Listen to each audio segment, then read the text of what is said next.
Fayette County car accident lawyer Shane Smith is asked the question, "What do I do about my business?"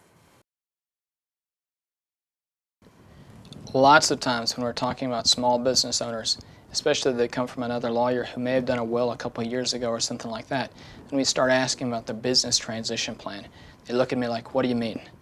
And when I talk to a client about a business transition plan, what I am trying to do is to set up a plan so that if something happens to you, your spouse gets the maximum value out of that business that you built year after year.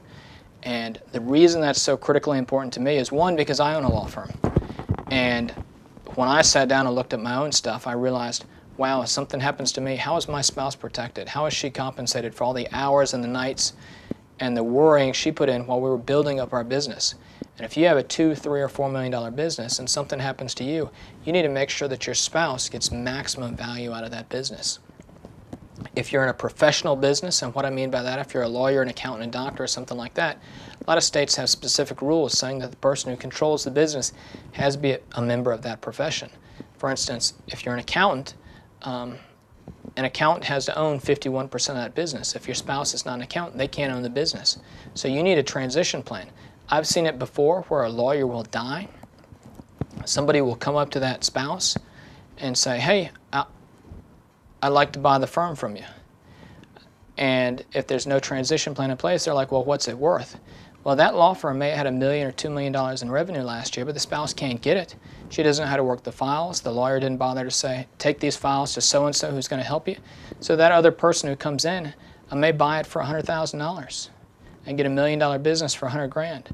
And they're buying that domain name, they're buying that phone number, they're buying that list of clients, they're buying those accounts receivables. Having a business transition plan is so critical to every business if you put your time and effort into it. What if your spouse isn't involved in your business and you are, and something happens to you?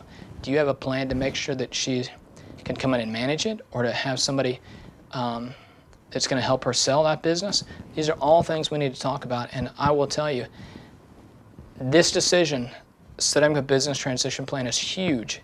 And it's the only thing you can do once you get to where you have a successful business. Otherwise, your spouse doesn't get compensated at all for all those sleepless nights and stay up worrying, how are we going to meet payroll or anything else. So please get a good, solid business plan in place that's going to take care of your spouse.